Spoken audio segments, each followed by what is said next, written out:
IIT ISM Dhanbad में आयोजित 2 दिवसीय इन्वेंटिव 2026 के कार्यक्रम में सेमीकंडक्टर, आर्टिफिशियल इंटेलिजेंस, वही material science, health care, innovations और अर्थ साइंसेज की थीम पर व्यापक रूप से चर्चा हुई। माना जा रहा है कि इनोवेट्स 2026 भारत की इनोवेशंस को ग्लोबल मंच तक ले जाने की दिशा में एक बड़ा कदम है। देखिए रिपोर्ट।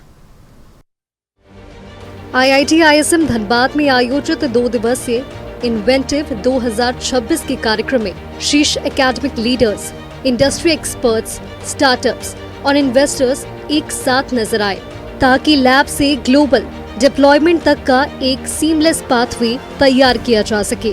आत्मनिर्भर भारत और मेक इन इंडिया जैसे नेशनल मिशंस के अनुरूप यह आयोजन भारत को डीप टेक इनोवेशन का ग्लोबल हब बनाने की दिशा में महत्वपूर्ण भूमिका निभा रहा है। बतौर मुख्य अतिथि राज्यपाल संतोष कुमार गंगवार ने रिसर्च को इंटरप्राइजेस और सोसाइटी के लिए उपयोगी सॉल्यूशन में बदलने की आवश्यकता पर बल दिया है और 2047 तक विकसित भारत के लक्ष्य को रेखांकित किया है। वहीं आईआईटी आईएसएम डायरेक्टर ने कहा कि ये प्लेटफॉर्म एकेडमिक, इंडस्ट्री, स्टार्टअप्स और इन्वेस्टर्स को एक साथ लाकर इनोवेशन को वैलिडेट, स्केल और ग्लोबल मंच पर पहुंचाने में सक्षम बनाता है। देश के बारे में सोच है, उसको सही ढंग से हमारे देश के नौजवान आगे बढ़ाने का काम कर रहे हैं और जैसे विकसित भारत की कल्पना की जा रही है, हमें लगता है कि निकट भविष्य में भारत दुनिया में अपनी पहचान भी बनाएगा और अपने आप को एक अच्छे शिखर पर ले जाने का काम करेगा। जैसे आप ध्यान करें, आर्थिक रूप से भी हम दुनिया में अपनी पहचान बना चुके हैं और शीघ्र और आगे दिशा में बढ़ रहे हैं। तो मुझे ऐसा लगता है कि देश सही दिशा में चल रहा है और उसके हिसाब से काम कर रहा है। इसमें इनोवेशन का शोकेसिंग हो रहा है।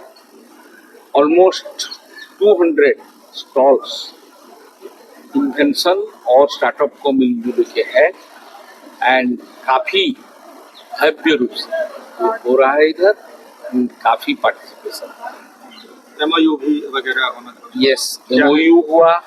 एमओयू में क्रिटिकल मिनरल के ऊपर एमओयू हुआ, रिन्यूएबल एनर्जी के ऊपर हुआ, तो सेंटर ऑफ एक्सेलेंस का इनागुरेशन हुआ, स्टार्टअप फंडिंग हुआ और इंडस्ट्री पार्टिसिपेशन भी अच्छे से। इस आयोजन में करीब 200 स्टॉल में 150 नई इनोवेशन और करीब 40 स्टार्टअप्स की प्रदर्शनी भी लगाई गई, जिनमें कृत्रिम बुद्धिमत्ता, स्वास्थ्य, सेमीकंडक्टर, मटेरियल साइंस और पृथ्वी विज्ञान जैसे क्षेत्र शामिल है। यूएस की दी टेकबैंड ग्लोबल स्टॉल ने निवेशकों का ध्यान खींचा।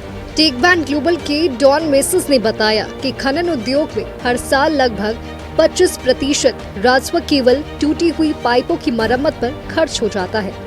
इसी बड़ी चुनौती का एक खास तकनीकी उपाय भी है जो कम लागत में लंबे समय तक टिकाऊ प्रदर्शन सुनिश्चित करता है।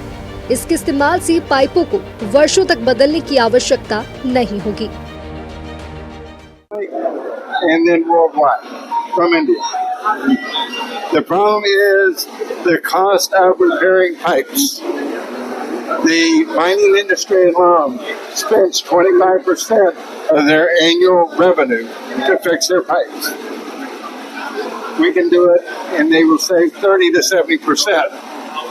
We've got a technology that we can apply to the pipe so that they do not have to replace the pipe. It's what is called PTFE coated e-glass fabric. It's a wrap that we can bond onto the pipe. And we can bond onto the pipe, whether that pipe is HDPE or steel or cement or PVC, any pipe out there. That when it goes on, it's a permanent repair. कार्यक्रम के पहले दिन का समापन venture कैपिटलिस्टिक्स के साथ fireside chat के साथ हुआ, जिसमें स्टार्टअप्स, फंडिंग और ग्लोबल मार्केट एक्सपेंशन पर चर्चा हुई है। मंगलवार को कार्यक्रम के अंतिम दिन match making, startup, pitching session और इनोवेशन इकोसिस्टम पर चर्चा होगी, जो इंडस्ट्री कनेक्ट और ग्लोबल स्केलिंग को और मजबूत करेगी। बहरहाल इनोवेटर्स 2026 जिससे भारत के इनोवेशन को ग्लोबल मंच पर पहचान और विस्तार मिलेगा और भारत को डीप टेक इनोवेशन में एक ग्लोबल लीडर के रूप में स्थापित करने में मदद मिलेगी। नक्षत्र न्यूज के लिए धनबाद से अमित विश्वकर्मा की रिपोर्ट।